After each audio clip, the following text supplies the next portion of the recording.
It's wrong. It's just plain wrong. It benefits the people who are at the top who don't need it. We have to do our normal broadcasting. Okay. Kick him off the pod. Cool, man. Have fun, guys, yeah? Bro, this is gonna be the worst documentary about us. What they gonna say? What they gonna say? I don't know. He has lots of cars and money. This is an entire Vice documentary on Destiny's channel. What am I supposed to stop and say? Here's a drama video he didn't make that's also on his channel. I can tell you that the guys at Fresh Fan Podcast they would never be able to pull a girl like that. It's interesting considering. Oh shit, he said something. Damn. Hey look, more re-uploaded content. No way. No money was made. Damn. No film was sold. Damn. And Coffee even said that in the series. Damn. So answer your question, yeah. When your creative juices are running low, but you still want to maintain high viewership and make money, just steal. I bet a 100 that Destiny isn't paying attention to the video. Yeah, no shit, I'm doing emails. This is my babysitter. Good, congratulations, you figured it out. This practice is especially funny coming from people like Destiny and Hasan. Destiny has repeatedly stated that the reason he became more left-wing is because as he got wealthier, he realized how unfair life can be. How did I end up cleaning carpets? Hasan is even worse, supposedly being a socialist concerned with exploiting labor. The sheer cognitive dissonance in his skull must have been what shrunk his fucking head. You left-wing leaning parasite. You expect me to sit here and listen to your drivel? With this unethical practice, these guys are propping up a world where large creators continuously steal high-quality content in order to lazily maintain or even grow their foothold and level of success at the expense of other creators and original content. And it is at their expense. I didn't realize how egregiously and often Destiny did this until I saw that he had uploaded the entirety of ContraPoints' newest 2-hour-long video with almost zero input. I'll show the video in its entirety rather than just showing clips of it. That's where the fine bros are fucking up. I made a post whining about this on a subreddit, which surprisingly kind of popped off. Maybe it leads to him changing how he does content, I don't know. But I'm still seeing a lot of annoying bullshit arguments of people defending this practice. And it's incredibly hypocritical coming from leftists and their fans. Are you stupid or disabled, man? I can't fucking tell. Retard alert! There are also the people who say that reaction content is simply morally bad because people who make reaction content in their view are lazy and parasitic. It's kind of the same mindset. I'm not comparing it, but it's kind of the same mindset as people who despise the concept of taxes. What the hell are you talking about, you absolute...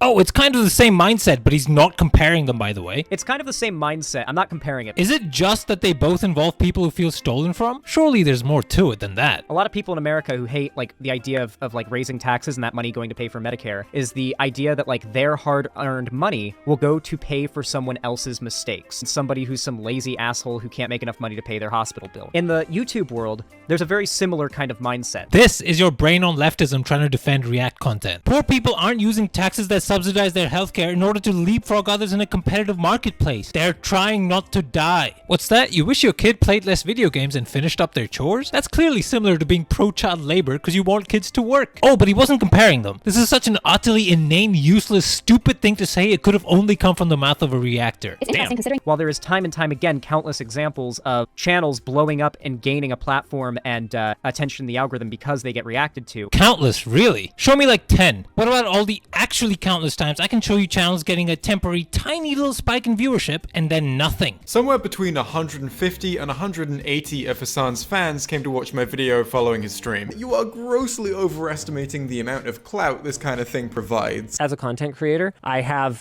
actual numbers for how beneficial reaction content is to the original creator. The answer is much. Examples of people who got absolutely dick all from massive creators reacting to their stuff. Looking at his channel views between March and August, unsurprisingly there is little correlation between the overall health of the channel and the reactions done by Asmongold. The first 4 reactions seem to have done nothing at all, often preceding dips in viewership. In fact, the period where Josh's channel saw the greatest growth compared to the prior month was in May, and it had no reactions until the end of the month. These late reactions actually occurred prior to a downturn in the channel, and these in the middle did nothing to change its course. Not always is that, reacting going to help them.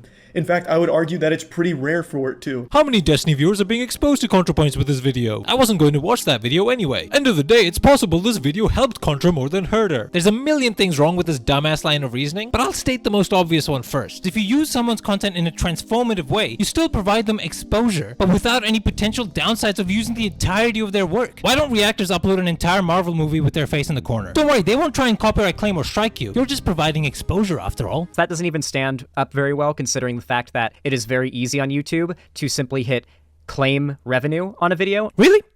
Show me that button. I see move to archive, request video removal, and contact channel. Oh, hold on. Oh, no, wait, that's not it. Claiming the revenue is only available to some very large YouTubers, but not most. The more you think about it, the more obvious the situation is. React channels aren't giving exposure, they're taking it. As Xanderhal freely admits that the benefits of stealing content goes way beyond just the money. People still discovered me. I still got subscribers and views from it. I didn't do it for the money. Yeah, stealing content gives you a piece of the limited exposure out there that you otherwise wouldn't have gotten. If someone as uncharismatic as Xanderhal can be carried to 80,000 subscribers by React content, then you know something's wrong. The full extent of the harm of React content is underestimated, as Destiny here gives a quick hint as to why. You don't understand, bro. There's a limited amount of viewer hours that exist in the world. You can't just invent people to watch your shit unless you're botting. Now, the most obvious harm here is that there will be some chunk of viewers who might have otherwise watched ContraPoints' video who have now watched Destiny's re-upload instead. But this is only the tip of the iceberg. This doesn't just hurt the video because it may lose an X amount of viewers. It also hurts the video algorithmically. And on YouTube, the algorithm is God. For example, if a few weeks from now anyone were to get her video recommended after already seeing Destiny's reaction, they are much less likely to now click it. And even if they did, they're now less likely to watch it all the way through because they've already seen it. This affects important underlying video metrics such as click-through rate and watch time. These are the metrics used by the YouTube algorithm to determine how good a video is, how much people are enjoying them. And it has a huge effect on how many further people are recommended that content in the future. So when a video loses some viewers, they're not just losing those viewers. They're potentially losing further viewers like them, which YouTube might have recommended the content to. On top of that, because those viewers haven't watched that video on her platform, it stops more of her content being recommended to them. So to clarify, if you watch and enjoy someone's video, you're now more likely to get more of their videos recommended. But you didn't just watch a ContraPoints video, you watched a ContraPoints video on Destiny's channel, which means you're less likely to get as much of her content recommended to you, which costs her more views from that same person again, and again that might mean that she's recommended to fewer other people. Might I add, again! There's a cumulative effect to all this. One that doesn't just hurt ContraPoints several times, it benefits Destiny several times. The algorithm now believes that those viewers really enjoyed Destiny's video, which means how much his content gets recommended to those people and others potentially gets amplified, even though that wasn't his content to begin with. This is especially bad for someone like ContraPoints who uploads like once a fucking year. But if none of this sounds that bad yet, maybe just seems like all pie in the sky hypotheticals, don't worry, it gets worse and I'll get more concrete. There are a finite amount of viewers on YouTube and a finite amount of hours in each day. That should be inarguable. That's just a fact. YouTube is a competition for attention, where each creator tries to grab as big a portion of the finite watch hours available. As you've seen before, Destiny agrees with this. You don't understand, bro. There's a limited amount of viewer hours that exist in the world. Not everybody can be a big streamer. There's just not enough people in the world watching content. So when you have a viewer's attention, there's a good chance you're taking it away from another person's video. Now, it's probably not always exactly one-to-one like that, but generally, YouTube is a competition. The more views and watch hours stolen React content gets, the less of it there is to go around for everyone else, for original content. I'm not even talking about the algorithm and potential amplifications and hypothetical snowballing downstream effects. No, this is very basic 1 + 1 = 2, inarguable. And because reactors are able to repost high quality, engaging content without having to put in even a tiny fraction of the work hours or creativity needed to make something that good, they're able to flood this limited market with their shit. They can spunk out content at an incredible rate, constantly, effortlessly taking views and exposure for themselves at the expense of others. And it's large, well-known personalities with existing audiences who tend to benefit the most. They get to infinitely stay relevant, ahead of the curve, push the competition down without having to actually produce anything. Do something!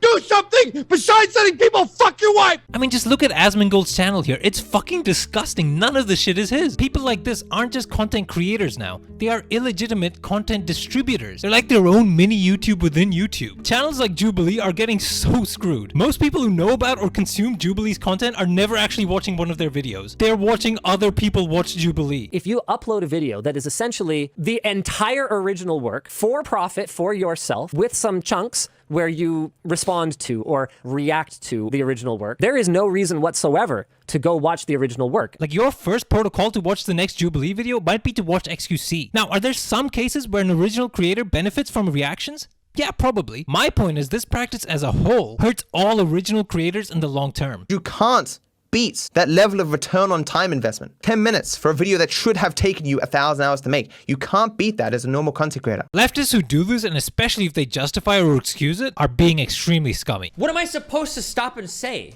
Dude, what am I supposed to do? Die? Like, I don't understand. You could prepare your content better, not watch videos in its entirety, make sure your reactions aren't uploaded to YouTube, or yeah, dying works too. I mean, that'll help. All it takes is slightly more work or sacrificing some views. Like, there are some YouTubers who upload every day using some selective edited clips of other people's content to build like a bigger commentary out of. That's completely fine. Destiny and Hasan are both pretty clever and they already make obscene amounts of money. They make a lot of original content too. They don't need to do this on top of it. I'm sure in the back of their head somewhere they understand that this is not really right, but they continue to do it because I guess the numbers have to keep going up. If it doesn't go up, then I guess it like destroys their soul. Now, Twitch streamers live and die by their numbers. Anybody that tells you that that's not the case is probably lying to you. When you are averaging 30K, 30 plus K, 35K, yes, when you see a dip, it fucking hurts your feelings. Does this not make you feel dirty? These people are actually fucking pathetic. This should go completely against their beliefs in fairness, people's achievements being based on ability and hard work, on the rich getting richer at the expense of the underlings, on worker exploitation. I don't know, nothing's gonna change, is it? People don't care, shit's being stolen, people are being exploited. I'm just drama farming. Okay, check out my second channel, I upload more there. And check out Dark Viper AU series on React content. It is very thorough. Peace.